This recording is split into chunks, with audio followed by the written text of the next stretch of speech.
सतनाम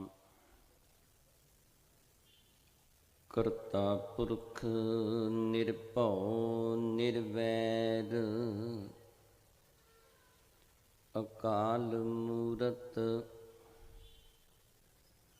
अजूनी सैभं गुर प्रसाद। अमे दृष्ट शुभ करै हरै अग पाप सकल मल। काम क्रोध अर लोभ मोह वस करै सबे बल। सदा सुख मन वसै दुख संसारै खोवै। गुर नव निध दरियाओ जन्म हम कालख धोवै। सो कहो टल गुर सेवियै अहनिस सहज सो पाए। दर्शन परसिऐ गुरु कै जन्म मरण दुख जाए। होवै सिफत खसम दी नूर अरशों कुरसों झटियै। तुद डिठे सच्चे पातशाह मल जन्म जन्म दी कटीऐ। सज्जन सच्चा पातशाह सिरशां दे शाह। जिस पास बैठिया सोहीऐ सबना दा वेसा। सतनाम श्री वाहिगुरु साहिब जी।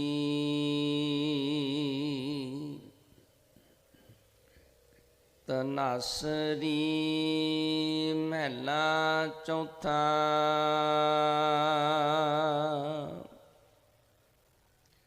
हम अंधले अंध बिखै बिखराते क्यों चालें गुर चाली। सतगुर दया करे सुख दाता हम लावे आपन पाली। हम अंधले अंध बिखै बिखराते क्यों चालें गुर चाली। सतगुर दया करे सुख दाता हम लावे आपन पाली। गुर सिख मीत चलो गुर चाली। जो गुर कहे सोई भल मानो हर हर कथा निराली। रहाओ हर के संत सुनो जन पाई। गुर सेवियो बेग बेगाली। सतगुर सेव खर्च हर बांधो मत जानो आज के काली। हर के संत जपो हर जपना हर संत चले हर नाली। जिन हर जपिया से हर होए हर मिलिया केल के लाली। हर ਹਰ ਹਰ ਜਪਨ ਜਪ ਲੋਚ ਲੋਚਾਨੀ, ਹਰ ਕਿਰਪਾ ਕਰ ਬਨਵਾਲੀ। ਜਨ ਨਾਨਕ ਸੰਗਤ ਸਾਧ ਹਰ ਮੇਲੋ, ਹਮ ਸਾਧ ਜਨਾ ਪਗ ਰਾਲੀ। ਹਰ ਹਰ ਜਪਨ ਜਪ ਲੋਚ ਲੋਚਾਨੀ, ਹਰ ਕਿਰਪਾ ਕਰ ਬਨਵਾਲੀ। ਜਨ ਨਾਨਕ ਸੰਗਤ ਸਾਧ ਹਰ ਮੇਲੋ, ਹਮ ਸਾਧ ਜਨਾ ਪਗ ਰਾਲੀ। ਵਾਹਿਗੁਰੂ ਜੀ ਕਾ ਖਾਲਸਾ, ਵਾਹਿਗੁਰੂ ਜੀ ਕੀ ਫਤਿਹ। ਗਰੀਬ ਨਿਵਾਜ਼ ਅੰਤਰਜਾਮੀ ਸੱਚੇ ਪਾਤਸ਼ਾਹ ਜੀ ਦੀ ਸਾਜੀ ਨਵਾਜੀ ਗੁਰੂ ਸਰੂਪ ਗੁਰੂ ਖਾਲਸਾ ਸਾਧ ਸੰਗਤ ਜੀਓ, ਆਪ ਜੀ ਸਮੁੱਚੇ ਹੀ ਗੁਰਮੁਖ ਮਾਈ ਭਾਈ ਸਤ ਸੰਗੀ ਨੇਮੀ ਪ੍ਰੇਮੀ ਸੱਜਣ ਦੂਰੋਂ ਨੇੜਿਓਂ ਚੱਲ ਕਰਕੇ ਚਵਰ ਛਤਰ ਤਖਤ ਦੇ ਮਾਲਕ ਮੀਰਾਨ ਮੀਰ ਪੀਰਾਨ ਪੀਰ ਸਰਵਰੇ ਕਾਇਨਾਤ ਕੁਨ ਆਲਮ ਦੇ ਸਾਂਝੇ ਸੁਲਤਾਨ ਦੇ ਸਮਰੱਥ ਸਤਿਗੁਰੂ ਸ਼੍ਰੀ ਗੁਰੂ ਗ੍ਰੰਥ ਸਾਹਿਬ ਮਹਾਰਾਜ ਜੀ ਦੀ ਪਾਵਨ ਹਜ਼ੂਰੀ ਅੰਦਰ ਕਾਫੀ ਲੰਮੇਰੇ ਸਮੇਂ ਤੋਂ ਲੈ ਕਰਕੇ ਇਕੱਤਰ ਹੋ ਬੈਠੇ ਹੋ। ਭਲੀ ਪ੍ਰਕਾਰ ਸਮੁੱਚੀਆਂ ਸੰਗਤਾਂ ਨੂੰ ਇਹ ਬਿਦਤ ਹੋਵੇ, ਅੱਜ ਦਾ ਇਹ ਮਹਾਨ ਗੁਰਮਤਿ ਸਮਾਗਮ ਸ਼੍ਰੀ ਗੁਰੂ ਗ੍ਰੰਥ ਸਾਹਿਬ ਮਹਾਰਾਜ ਸਾਹਿਬ ਜੀ ਨੂੰ ਗੁਰਤਾ ਗੱਦੀ ਪ੍ਰਾਪਤ ਹੋਣ ਦੇ ਗੁਰਪੁਰਬ ਨੂੰ ਬਹੁਤ ਹੀ ਪਿਆਰ ਸਤਿਕਾਰ ਦੇ ਨਾਲ ਸੁਭਾਗੀ ਤਾਜਪੋਸ਼ੀ ਦੇ ਨਾਮ ਦੇ ਨਾਲ ਹਰ ਸਾਲ ਦੀ ਤਰ੍ਹਾਂ ਇਹ ਮਨਾਇਆ ਜਾ ਰਿਹਾ ਹੈ, ਜਿਸ ਦੇ ਸੰਬੰਧ ਵਿੱਚ ਸ੍ਰੀ ਅਖੰਡ ਪਾਠ ਸਾਹਿਬ ਜੀ ਦੇ ਅੰਮ੍ਰਿਤ ਵੇਲੇ ਭੋਗ ਪਾਏ ਗਏ। ਉਪਰੰਤ ਭਾਈ ਸਾਹਿਬ ਭਾਈ ਸਤਿੰਦਰਵੀਰ ਸਿੰਘ ਜੀ ਹਜ਼ੂਰੀ ਰਾਗੀ ਸੱਚਖੰਡ ਸ੍ਰੀ ਹਰਿਮੰਦਰ ਸਾਹਿਬ, ਉਹਨਾਂ ਦੇ ਜਥੇ ਦੀ ਪਾਵਨ ਪਵਿੱਤਰ ਰਸਨਾ ਤੋਂ ਆਸਾ ਜੀ ਦੀ ਵਾਰ ਦਾ ਸੰਪੂਰਨ ਕੀਰਤਨ ਸੰਗੀਤ ਦੇ ਨਿਯਮਾਂ ਦੇ ਅਨੁਸਾਰ ਆਪ ਜੀ ਨੇ ਸ਼ਰਵਣ ਕੀਤਾ ਹੈ। ਉਪਰੰਤ ਸਮੁੱਚੀਆਂ ਸੰਗਤਾਂ ਦੇ ਵੱਲੋਂ ਪ੍ਰਬੰਧਕ ਵੀਰਾਂ ਵੱਲੋਂ ਸ਼ੇਰੇ ਪੰਜਾਬ ਇਸ ਮਾਰਕੀਟ ਦੇ ਸਮੁੱਚੇ ਵੀਰ, ਉਹਨਾਂ ਨੇ ਹੁਕਮ ਲਾਇਆ ਸੀ ਕਿ ਕੁਝ ਸਮੇਂ ਲਈ ਸ਼੍ਰੀ ਮੁਖ ਵਾਕ ਹੁਕਮਨਾਮਾ ਸਾਹਿਬ ਜੀ ਦੀ ਕਥਾ ਵਿਚਾਰ ਸੰਗਤਾਂ ਦੇ ਨਾਲ ਸਾਂਝੀ ਕੀਤੀ ਜਾਵੇ। ਭਲੀ ਪ੍ਰਕਾਰ ਆਪ ਜੀ ਨੂੰ ਇਹ ਵਿਦਿਤ ਹੋਵੇ ਕਿ ਧੰਨ ਸ਼੍ਰੀ ਗੁਰੂ ਗੋਬਿੰਦ ਸਿੰਘ ਸਾਹਿਬ ਮਹਾਰਾਜ ਜੀ ਨੇ ਜਿਸ ਵੇਲੇ ਨਾਂਦੇੜ ਦੀ ਧਰਤੀ ਸੱਚਖੰਡ ਸ੍ਰੀ ਅਬਚਲ ਨਗਰ ਸਾਹਿਬ ਹਜ਼ੂਰ ਸਾਹਿਬ ਸਤਿਗੁਰੂ ਪਾਤਸ਼ਾਹ ਪੂਜੇ ਹਨ, ਉੱਥੇ ਭਾਈ ਦਇਆ ਸਿੰਘ ਜੀ ਨੇ ਕੋਈ ਆਪਣੇ ਕਿਸੇ ਢੰਗ ਦੇ ਨਾਲ ਸਤਿਗੁਰਾਂ ਨੂੰ ਸਮਰਪਿਤ ਹੋ ਕੇ ਤੁਰਦਾ ਹੈ। ਉਹਨਾਂ ਮਹਾਂਪੁਰਖਾਂ ਨੇ ਆਪ ਸਮੁੱਚੀ ਇਸ ਮਾਰਕੀਟ ਨੂੰ ਜਿਹੜੇ ਬਚਨ ਕਹੇ ਕਿ ਸ਼੍ਰੀ ਗੁਰੂ ਗ੍ਰੰਥ ਸਾਹਿਬ ਮਹਾਰਾਜ ਜੀ ਜੁਗੋ ਜੁਗ ਅਟਲ ਹਨ, ਸ਼੍ਰੀ ਗੁਰੂ ਗੋਬਿੰਦ ਸਿੰਘ ਸਾਹਿਬ ਮਹਾਰਾਜ ਜੀ ਨੇ ਗੁਰਤਾ ਗੱਦੀ ਬਖਸ਼ਿਸ਼ ਕਰਕੇ ਆਪਣੀ ਜੋਤ ਗੁਰੂ ਗ੍ਰੰਥ ਸਾਹਿਬ ਜੀ ਦੇ ਅੰਦਰ ਰੱਖੀ ਹੈ। ਇਸ ਲਈ ਇਹ ਜਿਹੜੀ ਸੁਭਾਗੀ ਤਾਜਪੋਸ਼ੀ ਦੇ ਨਾਮ ਹੇਠ ਇਹ ਸਮਾਗਮ ਜਿਹੜਾ ਉਲੀਕਿਆ ਜਾਵੇ, ਉਹਨਾਂ ਮਹਾਂਪੁਰਖਾਂ ਦੇ ਕਹੇ ਹੋਏ ਬਚਨਾਂ ਦੇ ਮੁਤਾਬਕ ਲੰਬੇ ਸਮੇਂ ਤੋਂ ਲੈ ਕੇ ਹਰ ਸਾਲ ਇਸ ਮਾਰਕੀਟ ਵਿੱਚ ਇਹ ਮਹਾਨ ਗੁਰਮਤਿ ਸਮਾਗਮ ਸ਼ਰਧਾ ਨਾਲ ਕਰਵਾਏ ਜਾਂਦੇ ਨੇ। ਸੋ ਅੱਜ ਵੀ ਆਪਾਂ ਇਕੱਤਰ ਹੋਏ ਹਾਂ। ਸ੍ਰੀ ਗੁਰੂ ਗ੍ਰੰਥ ਸਾਹਿਬ ਮਹਾਰਾਜ ਜੀ ਨੇ ਜੋ ਅੰਮ੍ਰਿਤ ਵੇਲੇ ਸਾਨੂੰ ਸ੍ਰੀ ਮੁਖ ਵਾਕ ਦੀ ਬਖਸ਼ਿਸ਼ ਕੀਤੀ ਹੈ, ਆਓ ਕੁਝ ਸਮੇਂ ਵਾਸਤੇ ਆਪਾਂ ਮਨ ਵਿਰਤੀਆਂ ਇਕਾਗਰ ਕਰਦੇ ਹੋਏ ਪਿਆਰ ਸਤਿਕਾਰ ਦੇ ਨਾਲ ਸ਼ਰਵਣ ਕਰਨਾ ਕਰੀਏ ਜੀ। ਹਮ ਅੰਦੁਲੇ ਅੰਧ ਬਿਖੈ ਬਿਖਰਾਤੇ, ਕਿਉ ਚਾਲੈ ਗੁਰ ਚਾਲੀ। ਧਨਾਸਰੀ ਮਹੱਲਾ ਚੌਥਾ। ਧਨਾਸਰੀ ਨੂੰ ਕੁਝ ਵਿਦਵਾਨ ਰਾਗਾਂ ਵਿੱਚ ਮੰਨਦੇ ਨੇ ਵੀ 31 ਰਾਗਾਂ ਦੇ ਵਿੱਚ ਇਹ ਧਨਾਸਰੀ ਰਾਗ ਹੈ।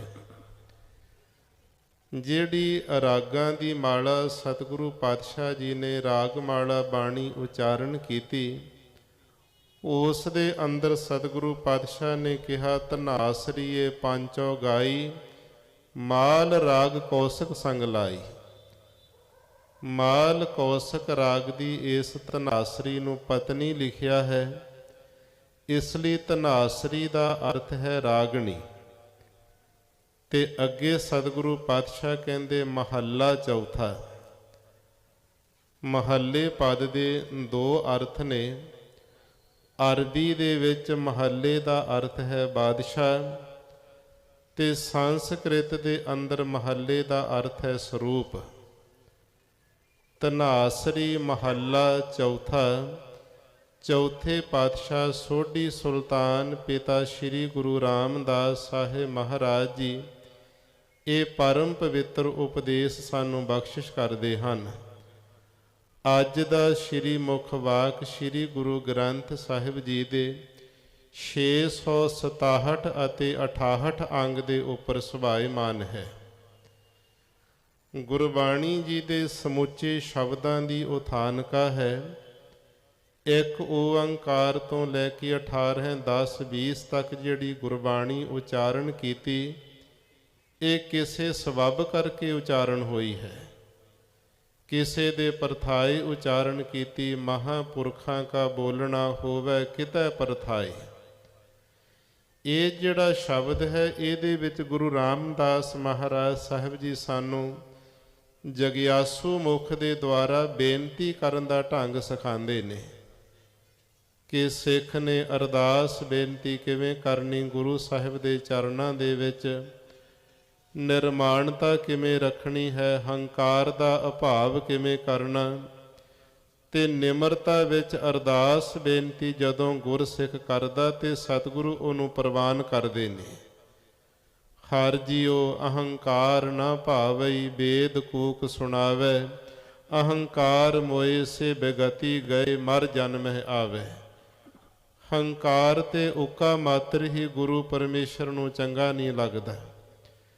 ਨਿਮਰਤਾ ਕਿਵੇਂ ਆਵੇ ਸਿੱਖ ਦੇ ਅੰਦਰ, ਸਤਿਗੁਰੂ ਪਾਤਸ਼ਾਹ ਇੱਥੇ ਜਗਿਆਸੂ ਮੁਖ ਦੇ ਦੁਆਰਾ ਇਸ ਤਰ੍ਹਾਂ ਬਚਨ ਉਚਾਰਨ ਕਰਕੇ ਸਾਨੂੰ ਸਿਖਾਉਂਦੇ ਨੇ, ਜਿਵੇਂ ਕੋਈ ਛੋਟੇ ਬੱਚਿਆਂ ਨੂੰ ਅਧਿਆਪਕ ਵਿਦਿਆ ਪੜ੍ਹਾਉਣ ਵਾਲਾ ਉਹ ਸਭ ਕੁਝ ਜਾਣਦਾ ਹੈ, ਪਰੰਤੂ ਬੱਚਿਆਂ ਦੇ ਵਿੱਚ ਉਹਨੂੰ ਬੱਚਿਆਂ ਦੇ ਵਾਂਗ ਹੀ ਬੋਲਣਾ ਪੈਂਦਾ। ਫਿਰ ਸਾਰੇ ਬੱਚੇ ਉਸ ਅਧਿਆਪਕ ਟੀਚਰ ਦੇ ਮਗਰ ਬੋਲਦੇ ਨੇ, ਹੌਲੀ ਹੌਲੀ ਅੱਖਰਾਂ ਦਾ ਬੋਧ ਹੋ ਜਾਂਦਾ, ਸ਼ਬਦ ਬਣਾਉਣ ਲੱਗ ਜਾਂਦੇ ਨੇ। ਫਿਰ ਉੱਚੀਆਂ ਪਦਵੀਆਂ ਡਿਗਰੀਆਂ ਦੇ ਤੱਕ ਉਹ ਬੱਚੇ ਇੱਕ ਦਿਨ ਚਲੇ ਜਾਂਦੇ ਨੇ।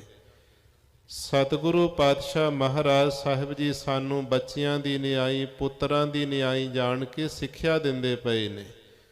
ਗੁਰਸਿੱਖਾ ਇਸ ਤਰ੍ਹਾਂ ਬੇਨਤੀ ਕਰਨੀ ਹੈ ਗੁਰੂ ਦੇ ਚਰਨਾਂ ਵਿੱਚ, ਪਰਮਾਤਮਾ ਦੇ ਚਰਨਾਂ ਅੰਦਰ, ਕਿ ਹਮ ਅੰਧਲੇ ਅੰਧ ਬਿਖੈ ਬਿਖਰਾਤੇ।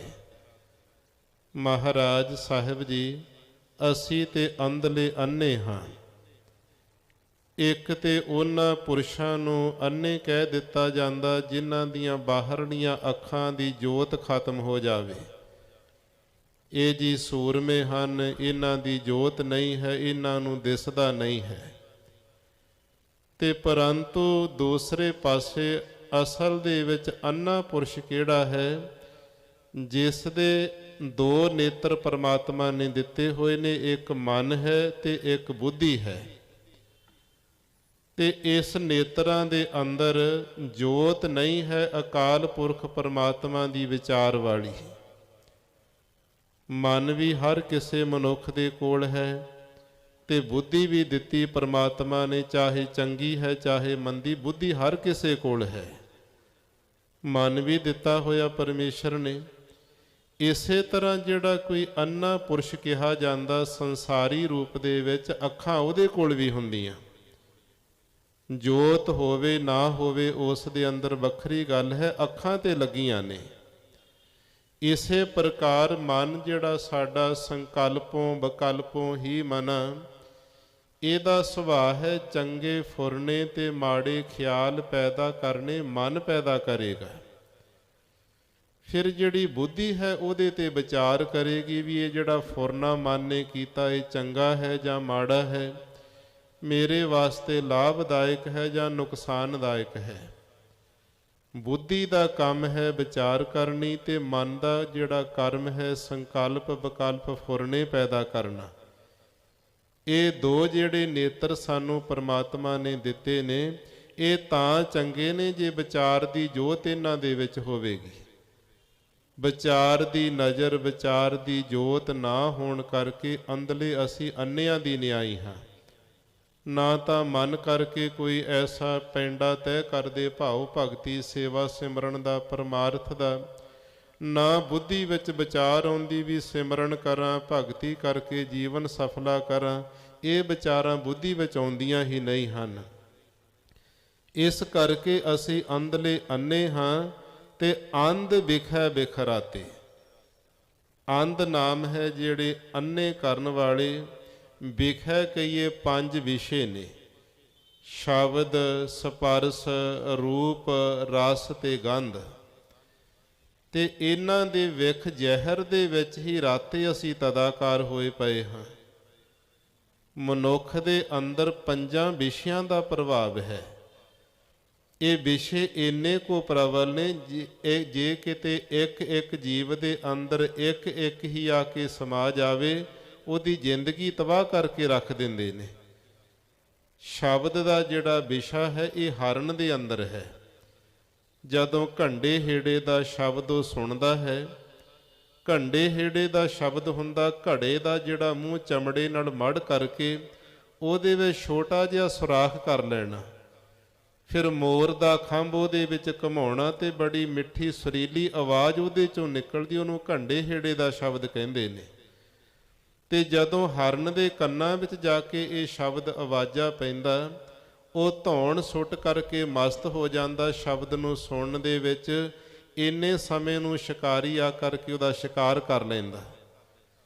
ਸ਼ਬਦ ਦੇ ਵਿਸ਼ੇ ਕਰਕੇ ਦੇਖੋ ਜਿਹੜਾ ਹਰਨ ਹੈ ਸਾਧ ਸੰਗਤ ਮੌਤ ਦੇ ਮੂੰਹ ਵਿੱਚ ਪੈ ਗਿਆ, ਸ਼ਿਕਾਰੀ ਦੇ ਵਸ ਵਿੱਚ ਹੋ ਗਿਆ ਸਦਾ ਲਈ।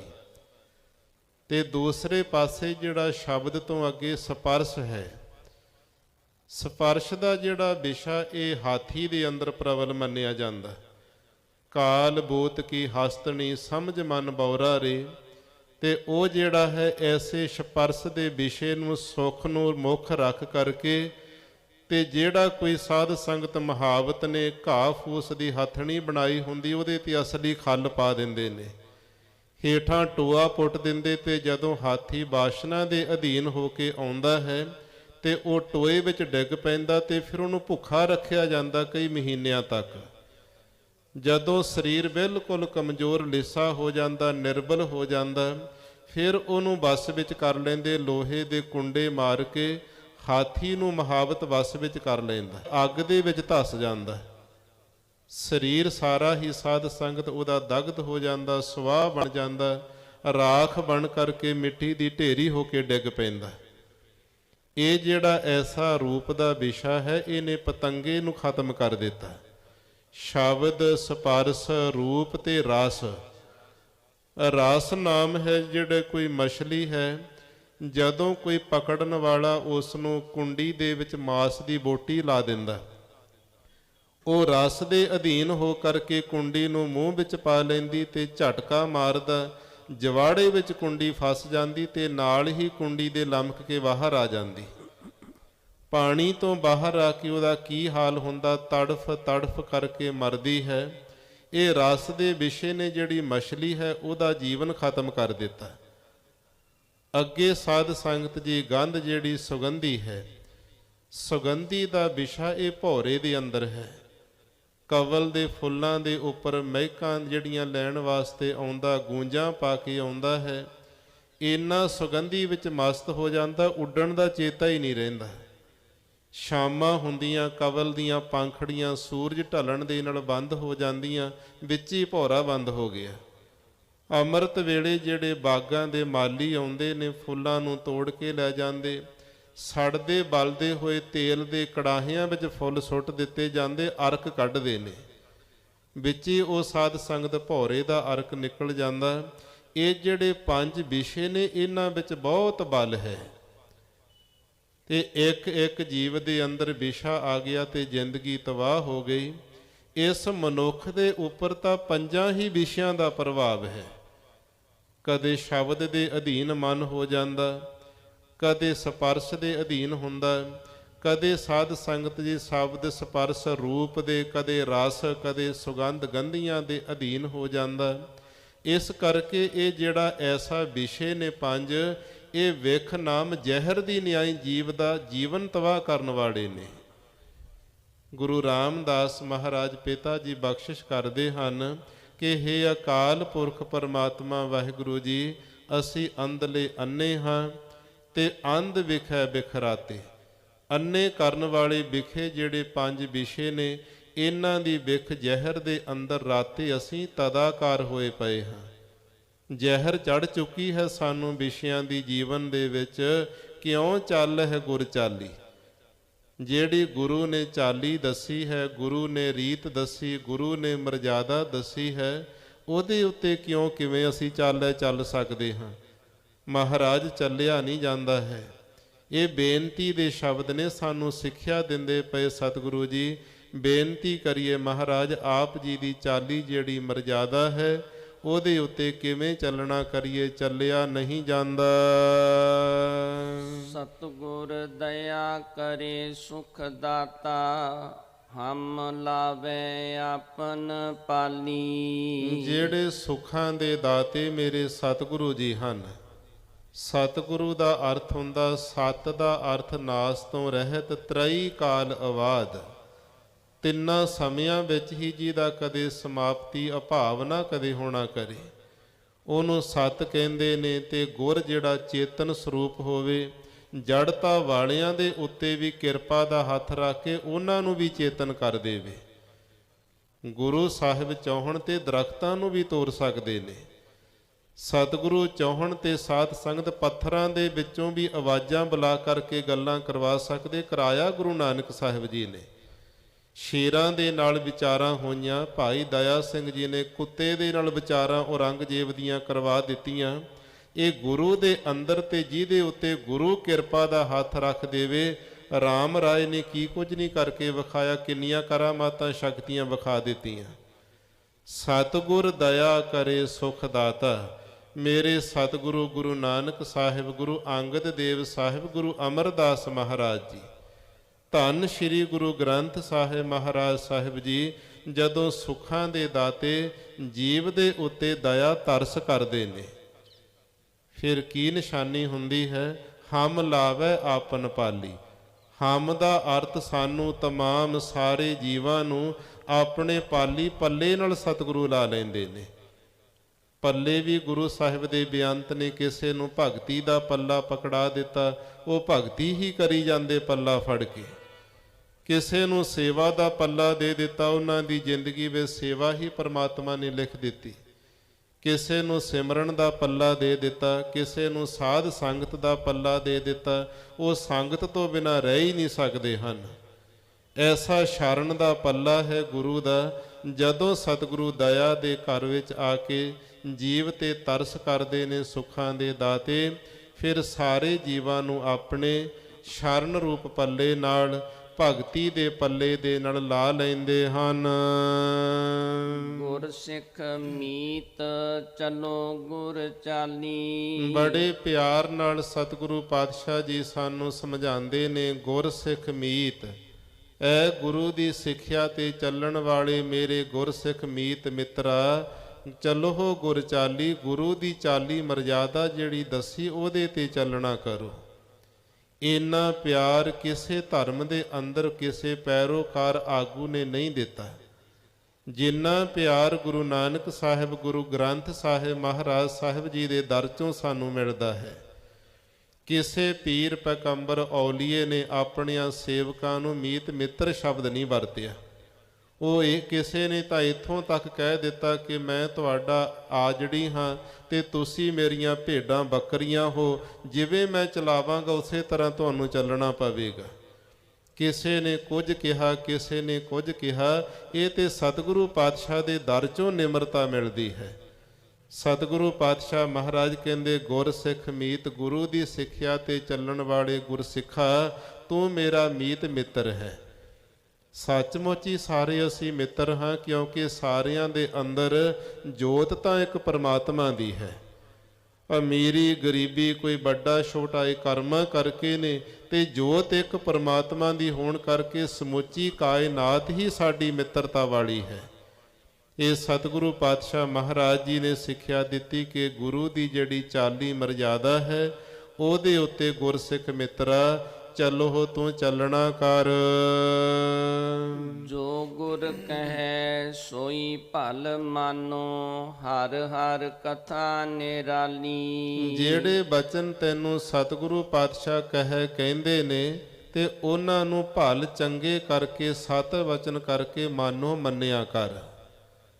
ਗੁਰੂ ਜਿਹੜਾ ਕੁਝ ਕਹੇਗਾ ਉਹਦੇ ਵਿੱਚ ਭਲਾ ਹੋਵੇਗਾ। ਤੁਮ ਕਰੋ ਭਲਾ ਹਮ ਭਲੋ ਨਾ ਜਾਣੈ, ਤੁਮ ਸਦਾ ਸਦਾ ਦਇਆਲਾ। ਦੁੱਖ ਦਿੱਤਾ ਹੈ ਤੇ ਉਹਦੇ ਵਿੱਚ ਵੀ ਸਾਡਾ ਭਲਾ ਹੈ। ਦੁੱਖ ਦਾਰੂ ਸੁਖ ਰੋਗ ਭਇਆ, ਜਾ ਸੁਖ ਤਾਮ ਨਾ ਹੋਈ। ਦੁੱਖ ਦਾਰੂ ਬਣ ਜਾਂਦੇ ਨੇ, ਜੋੜ ਦਿੰਦੇ ਪਰਮਾਤਮਾ ਦੇ ਨਾਲ। ਸੁਖ ਦਿੱਤੇ ਨੇ ਗੁਰੂ ਨੇ, ਇਹਦੇ ਵਿੱਚ ਵੀ ਭਲਾ ਹੈ। ਅਰਦਾਸ ਬੇਨਤੀ ਕੀਤੀ ਹੈ ਸਿੱਖ ਨੇ ਤੇ ਗੁਰੂ ਸਾਹਿਬ ਨੇ ਕੁਝ ਹੋਰ ਦੇ ਦਿੱਤਾ। ਕਈ ਵਾਰੀ ਸੰਸਾਰੀ ਜੀਵ ਅਸੀਂ ਪੁੱਤਰਾਂ ਦੀਆਂ ਦਾਤਾਂ ਮੰਗਦੇ ਤੇ ਪਰਮਾਤਮਾ ਵਾਹਿਗੁਰੂ ਪੁੱਤਰ ਦੀ ਜਗ੍ਹਾ ਤੇ ਲੜਕੀ ਦੀ ਦਾਤ ਦੇ ਦਿੰਦਾ, ਬੱਚੀ ਦੇ ਦਿੰਦਾ ਹੈ। ਕਈ ਤੇ ਫਿਰ ਸ਼ਰੀਕ ਹੀ ਬਣ ਜਾਂਦੇ ਪਰਮਾਤਮਾ ਦੇ, ਵੀ ਪਤਾ ਨਹੀਂ ਅਸੀਂ ਕੀ ਮਾੜਾ ਕੀਤਾ। ਸਾਧ ਸੰਗਤ ਜੀ ਸਮਾਂ ਪੈਣ ਤੇ ਫਿਰ ਪਤਾ ਲੱਗਦਾ। ਜਿਹੜੀ ਦਾਤ ਪਰਮਾਤਮਾ ਨੇ ਤਰੁੱਠ ਕਰਕੇ ਦੇ ਦੇਣੀ ਉਹਦੇ ਵਿੱਚ ਹੀ ਭਲਾ ਹੈ। ਮੰਗ ਮੰਗ ਕੇ ਜੇ ਜਦ ਬਾਰ-ਬਾਰ ਅਰਦਾਸਾਂ ਕਰ ਕਰਕੇ ਲੈ ਲਵਾਂਗੇ, ਮਿਲ ਜਾਵੇਗਾ, ਤੇ ਉਹ ਗੁਰੂ ਦੀ ਖੁਸ਼ੀ ਵਾਲਾ ਨਹੀਂ ਹੋਵੇਗਾ। ਸਮਾਂ ਆਉਣ ਤੇ ਉਹ ਦੁੱਖ ਵੀ ਦੇਵੇਗਾ। ਕਿੰਨੇ ਜੀਵ ਕਹਿੰਦੇ ਸੁਣੇ ਨੇ ਵੀ ਇਹ ਪੁੱਤਰ ਜੇ ਨਾ ਹੀ ਹੁੰਦਾ ਤੇ ਤਾਂ ਚੰਗਾ ਸੀ। ਪਹਿਲਾਂ ਨੱਕ ਰਗੜਦੇ, ਲਕੀਰਾਂ ਕੱਢਦੇ, ਅਖੰਡ ਪਾਠ ਸਹਿਜ ਪਾਠ ਸੁੱਖ ਦੇ, ਬਹੁਤ ਕੁਝ ਮਾਂ-ਬਾਪ ਕਰਦੇ ਨੇ। ਜੇ ਕਿਤੇ ਪਰਮਾਤਮਾ ਦੇ ਭਾਣੇ ਵਿੱਚ ਹੀ ਰਾਜੀ ਰਿਹਾ ਜਾਵੇ ਸਾਧ ਸੰਗਤ, ਉਹਦੇ ਵਰਗਾ ਆਨੰਦ ਨਹੀਂ ਹੈ। ਜੋ ਗੁਰ ਕਹੈ ਸੋਈ ਭਲ ਮਾਨੋ। ਜਿਹੜਾ ਕੁਝ ਗੁਰੂ ਸਾਹਿਬ ਕਹਿੰਦੇ ਨੇ ਗੁਰਸਿੱਖਾ, ਜੋ ਤੈਨੂੰ ਹੁਕਮਨਾਮੇ ਦੇ ਦੁਆਰਾ ਸਿੱਖਿਆ ਦਿੰਦਾ ਉਹਨੂੰ ਭਲਾ ਕਰਕੇ ਮਾਨੋ ਮੰਨ। ਇੱਕ ਵਾਰੀ ਕਿਸੇ ਗੁਰਸਿੱਖ ਨੇ 40 ਦਿਨ ਦਾ ਸਿਮਰਨ ਕੀਤਾ, ਮੂਲ ਮੰਤਰ ਉਹਨੇ 1.25 ਲੱਖ ਕੀਤਾ। ਤੇ ਜਦੋਂ ਉਹਨੇ ਅਰਦਾਸ ਕੀਤੀ 40ਵੇਂ ਦਿਨ ਜਾ ਕੇ ਸਤਿਗੁਰਾਂ ਦੇ ਚਰਨਾਂ ਦੇ ਵਿੱਚ, ਤੇ ਸਤਿਗੁਰੂ ਪਾਤਸ਼ਾਹ ਮਹਾਰਾਜ ਸਾਹਿਬ ਜੀ ਨੇ ਹੁਕਮਨਾਮੇ ਦੇ ਦੁਆਰਾ ਐਸੀ ਸਿੱਖਿਆ ਦਿੱਤੀ ਕਿ ਤੇਰੇ ਅੰਦਰ ਹੰਗਤਾ ਬੜੀ ਹੈ, ਹੰਕਾਰ ਹੈ ਤੇਰੇ ਅੰਦਰ। ਮੈਂ ਇੰਨੇ ਦਿਨ ਜਪ ਕੀਤੇ, ਮੈਂ ਇੰਨੇ ਦਿਨ ਤਪ ਕੀਤੇ ਨੇ। ਤੇ ਇਸ ਲਈ ਜਦੋਂ ਉਹਨੇ ਹੁਕਮਨਾਮਾ ਸੁਣਿਆ ਤੇ ਗੁਰੂ ਦੇ ਬਚਨਾਂ ਤੇ ਭਰੋਸਾ ਨਾ ਆਇਆ। ਕਹਿੰਦਾ ਜੀ ਤਾਂ ਗ੍ਰੰਥੀ ਸਿੰਘ ਨੇ ਹੁਕਮਨਾਮਾ ਮੇਰੇ ਵਾਸਤੇ ਕੱਢ ਕੇ ਸੁਣਾ ਦਿੱਤਾ ਹੈ। ਤੇ ਫਿਰ ਉਹਨੇ ਦੁਬਾਰੇ ਕੜਾਹ ਪ੍ਰਸ਼ਾਦੀ ਦੇਗ ਤਿਆਰ ਕੀਤੀ, ਦੁਬਾਰੇ ਅਰਦਾਸ ਕਰਾਂਗੇ। ਹੋਰ ਗ੍ਰੰਥੀ ਸਿੰਘ ਨੂੰ ਤਾਬਿਆ ਬਿਠਾਇਆ। ਉਹਨੇ ਅੰਗ ਇਧਰੋਂ ਖੱਬੇ ਪਾਸਿਓਂ ਚੁੱਕ ਕੇ ਸੱਜੇ ਪਾਸੇ ਕੁਝ ਅੰਗ ਕੀਤੇ, ਸੱਜੇ ਪਾਸਿਓਂ ਕੁਝ ਅੰਗ ਚੁੱਕੇ, ਤੇ ਜਦੋਂ ਹੁਕਮਨਾਮਾ ਆਇਆ ਤੇ ਉਹੀ ਫਿਰ ਹੁਕਮ ਆ ਗਿਆ ਗੁਰੂ ਸਾਹਿਬ ਦਾ। ਜਿਨ੍ਹਾਂ ਨੇ ਬਿਠਾਇਆ ਸੀ ਜਾਪ ਕਰਨ ਵਾਸਤੇ ਬੜੇ ਨਾਰਾਜ਼ ਹੋਏ, ਕਹਿੰਦੇ ਤੈਨੂੰ ਗੁਰੂ ਤੇ ਭਰੋਸਾ ਨਹੀਂ ਤੇ 40 ਦਿਨ ਕਿਉਂ ਗਾਲੇ ਨੇ। ਸ਼੍ਰੀ ਗੁਰੂ ਗ੍ਰੰਥ ਸਾਹਿਬ ਮਹਾਰਾਜ ਪ੍ਰਗਟ ਗੁਰਾਂ ਕੀ ਦੇਹ ਹਨ। ਇਹ ਭਾਵਨਾ ਅਨੁਸਾਰ ਹੁਕਮਨਾਮਾ ਸਤਿਗੁਰੂ ਦਿੰਦੇ ਨੇ। ਤੇਰੀ ਭਾਵਨਾ ਮਾੜੀ ਹੋ ਸਕਦੀ, ਬੰਦੇ ਦੀ ਸ਼ਰਧਾ ਮਾੜੀ ਹੋਵੇਗੀ, ਸੇਵਾ ਵਿੱਚ ਕਮੀ ਹੋਵੇਗੀ, ਜੀਵਨ ਵਿੱਚ ਕੋਈ ਕਮੀ ਹੋ ਸਕਦੀ, ਗੁਰੂ ਤਾਂ ਪੂਰਾ ਹੈ। ਜੋ ਗੁਰ ਕਹੈ ਸੋਈ ਭਲ ਮਾਨੋ। ਜਿਹੜੇ ਬਚਨ ਸਤਿਗੁਰੂ ਕਹਿੰਦੇ ਨੇ ਉਹਨਾਂ ਨੂੰ ਭਲੇ ਕਰਕੇ, ਚੰਗੇ ਕਰਕੇ, ਸਤ ਵਚਨ ਕਰਕੇ ਮਾਨੋ, ਮੰਨਣਾ ਕਰ। ਹਰ ਹਰ ਕਥਾ ਨਿਰਾਲੀ। ਫਿਰ ਹਰਿਆਂ ਕਰਨ ਵਾਲੇ ਹਰੀ ਅਕਾਲ ਪੁਰਖ ਦੀ ਜਿਹੜੀ ਕਥਾ ਹੈ ਇਹ ਤੈਨੂੰ ਦੁਨੀਆ ਤੋਂ ਨਿਰਾਲਾ ਕਰ ਦੇਵੇਗੀ।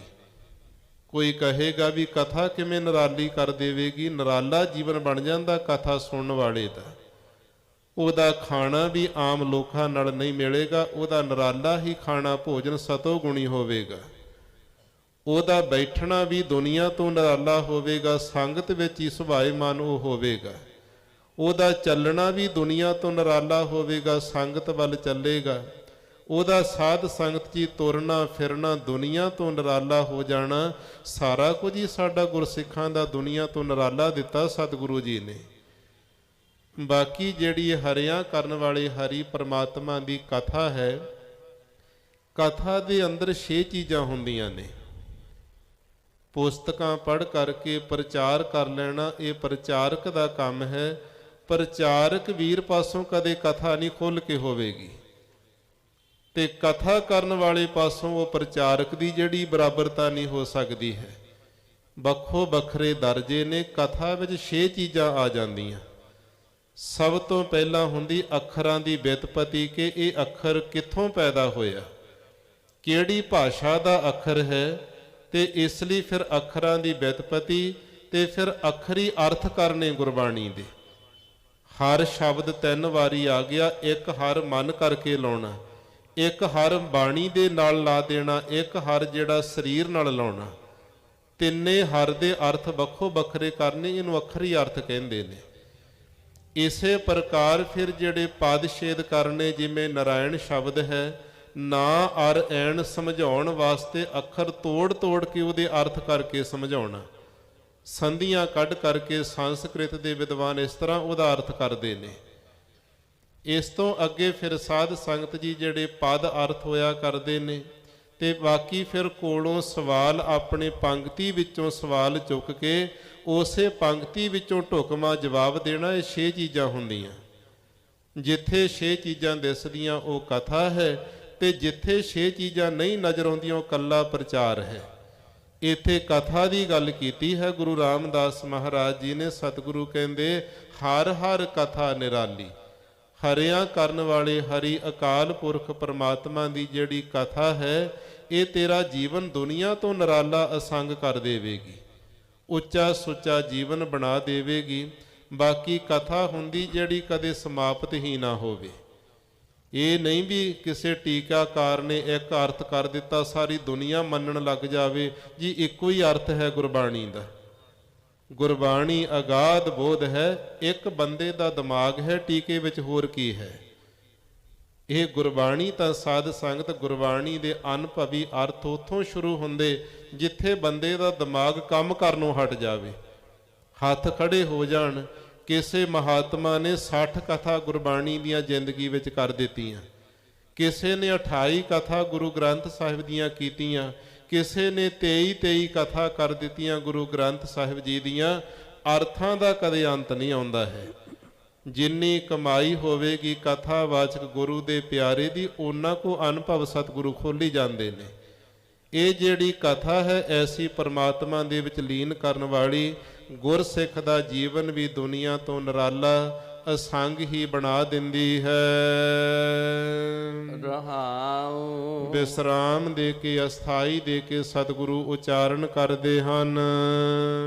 ਹਰ ਕੇ ਸੰਤ ਸੁਣੋ ਜਨ ਭਾਈ, ਗੁਰ ਸੇਵਿਓ ਬੇਗ ਬੇਗਾਲੀ। ਇੱਥੇ ਬਚਨ ਕੀਤਾ ਹੈ ਹਰ ਕੇ ਸੰਤ ਸੁਣੋ ਜਨ ਭਾਈ। ਹੇ ਮੇਰੇ ਭਾਈ ਭਰਾ,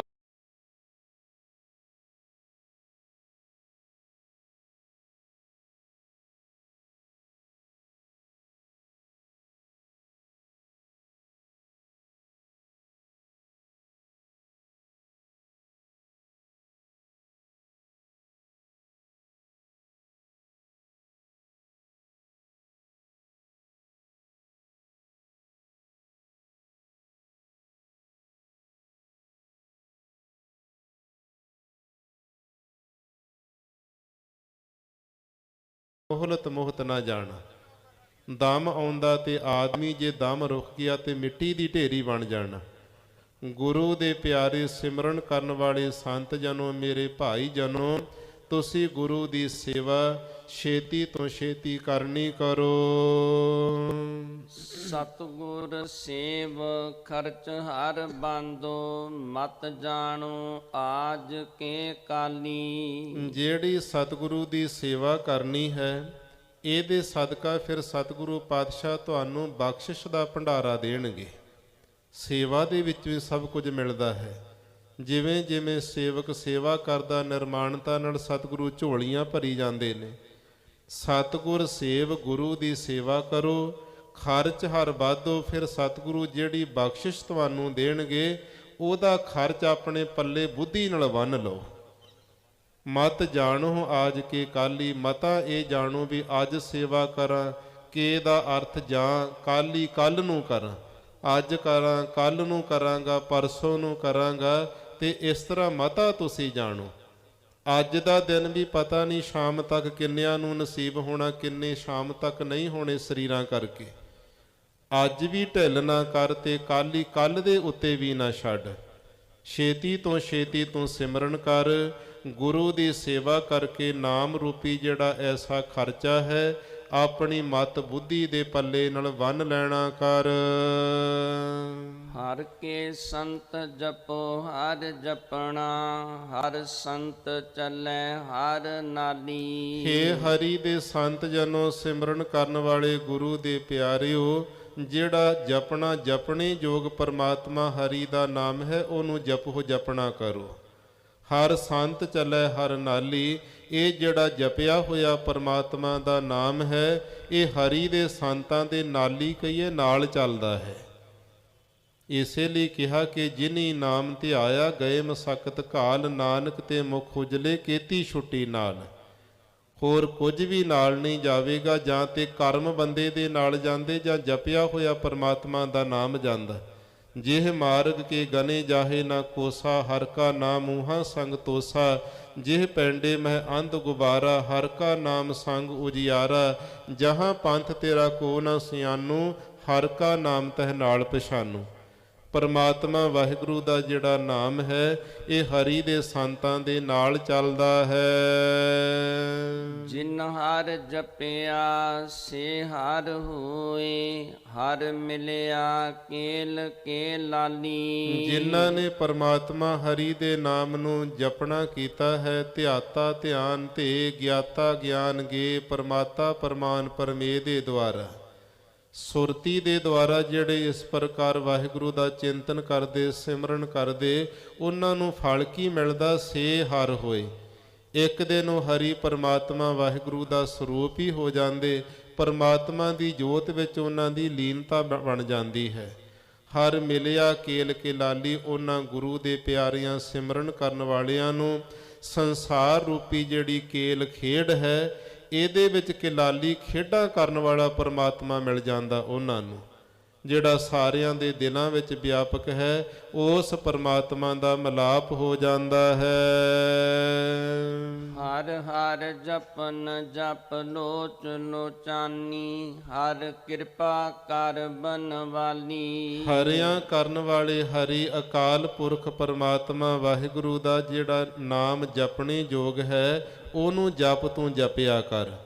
ਲੋਚ ਲੋਚਾਨੀ ਤੇਰੀਆਂ ਸਾਰੀਆਂ ਜਿੰਨੀਆਂ ਵੀ ਲੋਚ ਇੱਛਾ ਨੇ ਲੋਚਾਨੀ ਉਹ ਪਰਮਾਤਮਾ ਪੂਰੀਆਂ ਕਰ ਦੇਵੇਗਾ।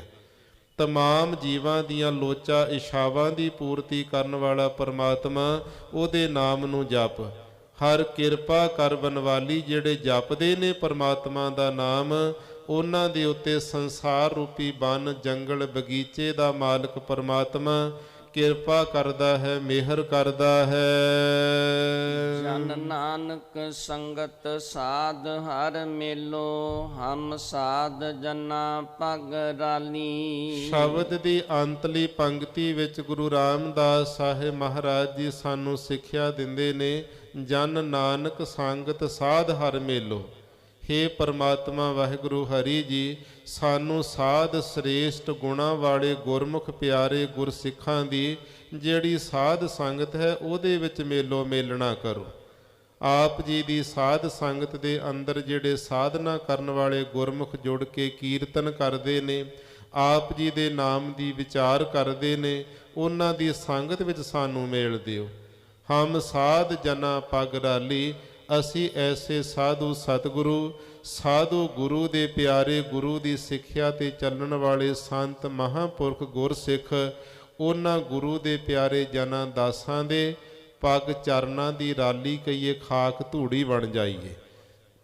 ਧੂੜੀ ਵਿੱਚ ਇੰਨਾ ਕੁ ਅੰਤਰਾ ਮਿੱਟੀ ਨਾਲੋਂ ਮੰਨਿਆ ਜਾਂਦਾ, ਮਿੱਟੀ ਨੂੰ ਹੱਥ ਦੇ ਉੱਤੇ ਰੱਖ ਕੇ ਉਂਗਲ ਦੇ ਨਾਲ ਮਲਾਂਗੇ, ਜਿਹਦੇ ਵਿੱਚ ਰੜਕ ਹੋਵੇਗੀ ਮਿੱਟੀ ਹੈ, ਤੇ ਜਿਹਦੇ ਵਿੱਚ ਰੜਕ ਖਤਮ ਹੋ ਜਾਵੇ ਉਹਨੂੰ ਰਾਲੀ ਧੂੜਾ ਕਿਹਾ ਜਾਂਦਾ।